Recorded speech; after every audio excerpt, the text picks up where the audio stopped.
warahmatullahi wabarakatuh. Ila hadrati Nabiyil Mustafa Sayyidina Muhammadin sallallahu alaihi wasallam. Al-Fatihah.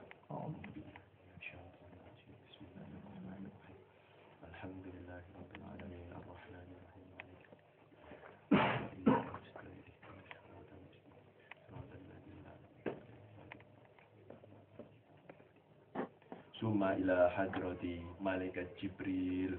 Al-Fatihah.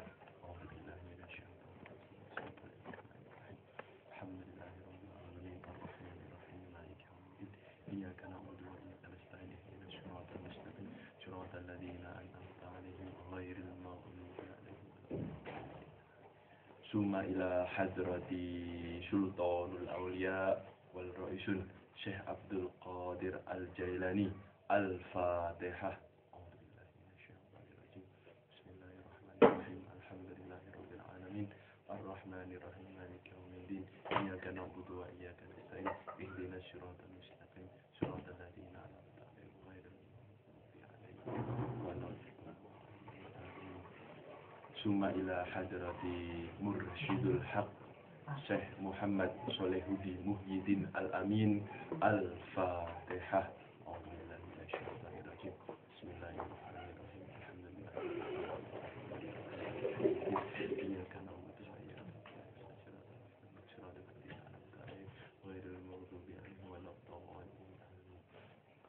Summa ila hadrati Bah Taib. Al-Fatihah. Alhamdulillahirabbil alamin. Arrahmanirrahim. Maliki yaumiddin. Iyyaka na'budu wa iyyaka nasta'in. Ihdinas siratal mustaqim. Siratal ladzina an'amta 'alaihim ghairil maghdubi 'alaihim. Summa ila hadrati Yai Mahfud Hidayat Ajinomoto Brantas Mojokerto. Al-Fatihah. Bismillahirrahmanirrahim. Alhamdulillahirabbil alamin. Arrahmanirrahim. Maliki yaumiddin. Iyyaka na'budu wa iyyaka nasta'in. Ihdinas siratal mustaqim. Siratal ladzina an'amta 'alaihim ghairil maghdubi 'alaihim waladdallin.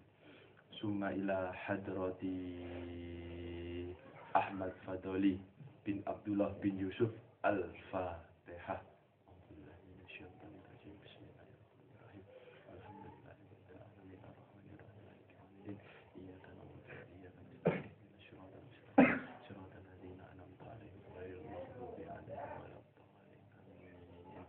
Alhamdulillahirabbil alamin.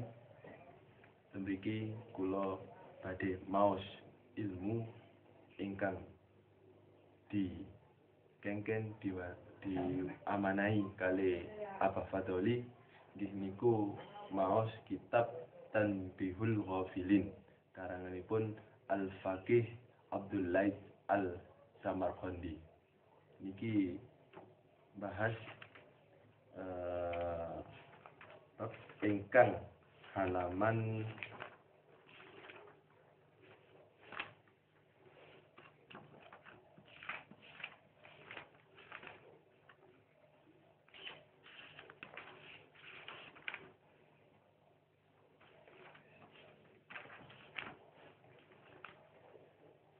menika halaman 30.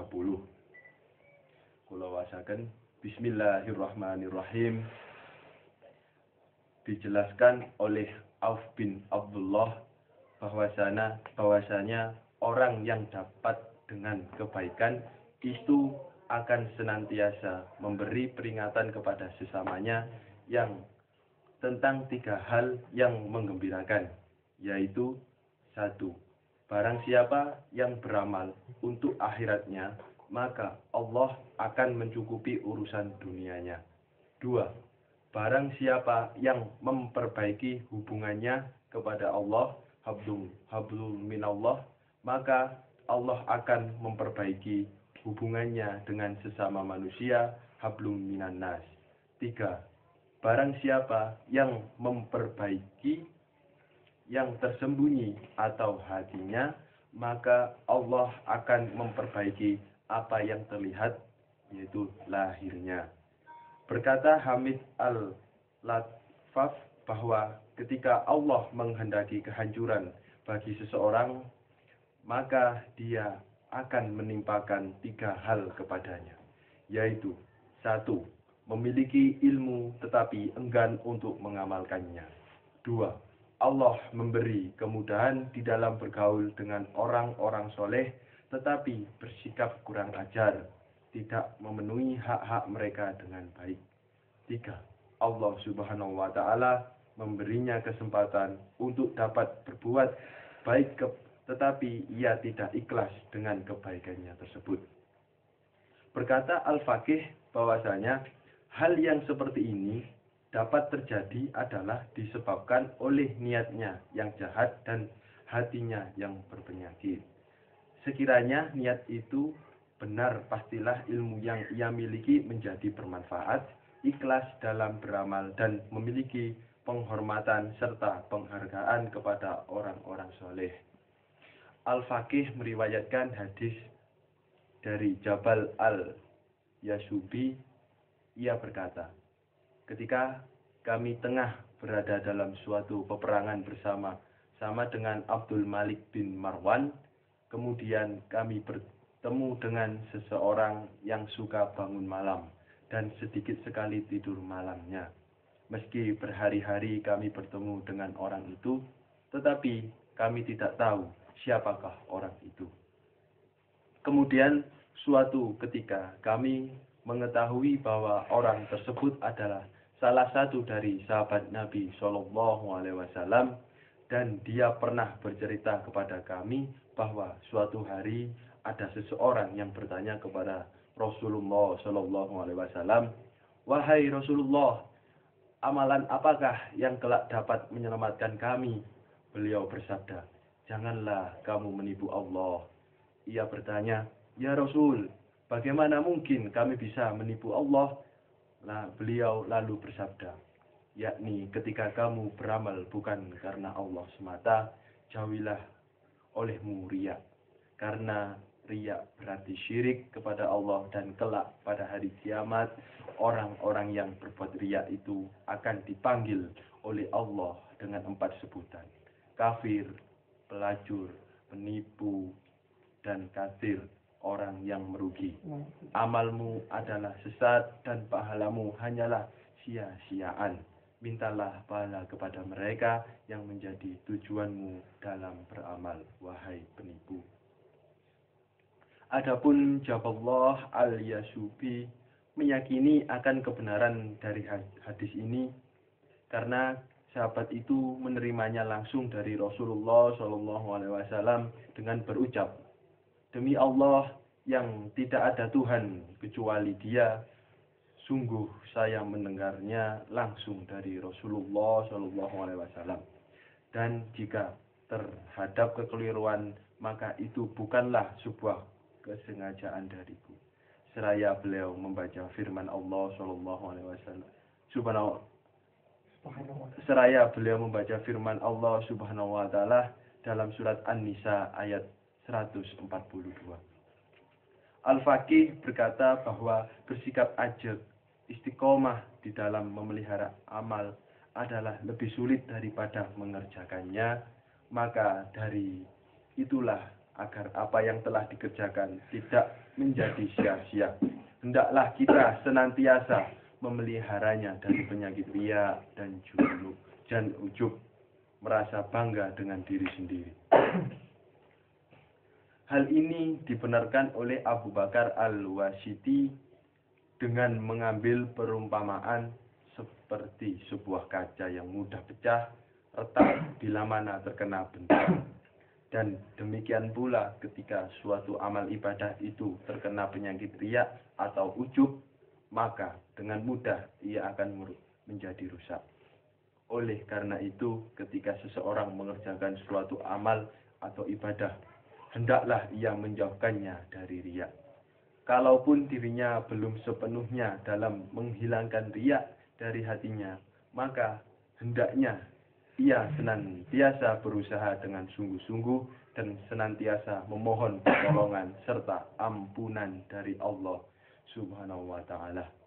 Sehingga dengan demikian diharapkan dia akan memberikan taufik berupa keikhlasan di dalam mengerjakan amal-amal yang lain. Dalam sebuah peribahasa disebutkan bahwasanya dunia akan menjadi sepi bila tanpa kehadiran orang-orang yang riya.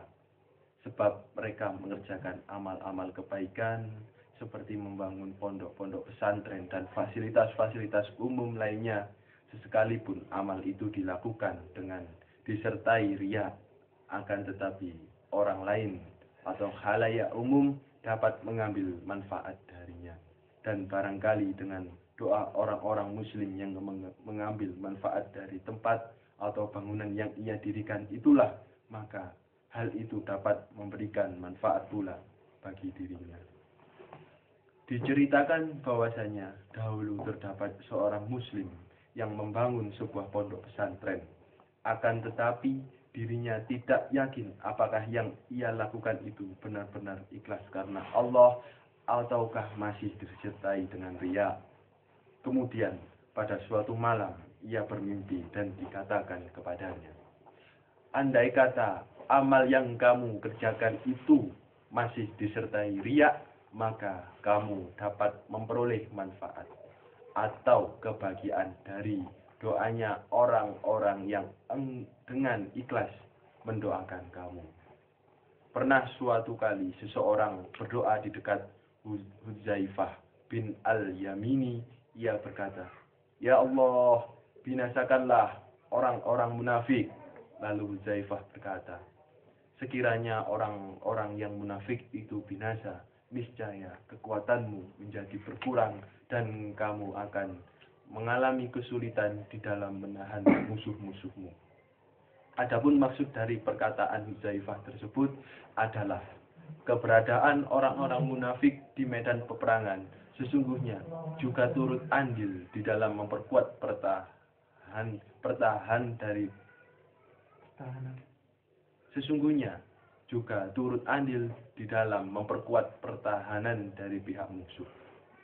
Salman Al-Farisi berkata, Allah memperkokoh kekuatan yang orang mukmin dengan kekuatan orang munafik.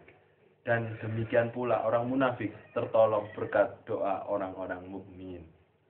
Al-Faqih berkata, sebagian orang berpendapat bahwa riya tidak akan hadir dalam amalan atau ibadah-ibadah yang bersifat fardu, sebab ibadah tersebut memang diwajibkan bagi semua makhluk. Akan tetapi sebagian orang lain berpendapat bahwa bisa saja riya itu hadir dalam ibadah atau amalan yang bersifat fardu ataupun bukan. Adapun Al-Faqih mempertegas pendapat-pendapat tersebut bahwasanya yang demikian itu terdapat dua kriteria, yakni 1. Bila mana orang mengerjakan amal ibadah yang bersifat fardu karena riya, di mana jika bukan karena riya ia tidak akan mengerjakannya. Maka inilah yang disebut dengan munafik tulen atau sempurna. Sebagaimana firman Allah Subhanahu wa ta'ala yang menjelaskan tentang keberadaan mereka kelak. Bismillahirrahmanirrahim. Innal munafiqina Bismillahirrahmanirrahim. Innal munafiqina fid darkil asfali minan nar. Artinya, sesungguhnya orang-orang munafik itu kelak ditempatkan pada tingkatan yang paling bawah dari neraka. Adapun yang dimaksud dengan tingkatan yang paling bawah adalah neraka Hawiyah. Dan disitulah keluarga Fir'aun ditempatkan. Sebab jika ketauhidan yang mereka itu benar serta memiliki keikhlasan di dalam beramal, niscaya ia akan mengerjakan amal yang difardukan oleh Allah Subhanahu wa ta'ala dengan tulus dan tanpa merasa enggan atau keberatan. Bila mana seseorang mengerjakan amal atau ibadah fardu secara sempurna ketika dilihat atau diperhatikan oleh orang lain, serta ketika di saat sepi atau orang lain tidak melihat dan memperhatikannya, maka ia mengerjakannya dengan sekehendak hati atau kurang sempurna. Dan tidaklah baginya atas yang demikian itu, melainkan yang ia terima hanyalah pahala sesuai dengan apa yang ia lakukan. Adapun pahala dari amalnya yang sempurna, tetapi lantaran dilihat oleh orang lain, hanyalah kesia-siaan, bahkan kelak ia akan dituntut atas penipuan yang dilakukannya tersebut. Wallahu a'lam.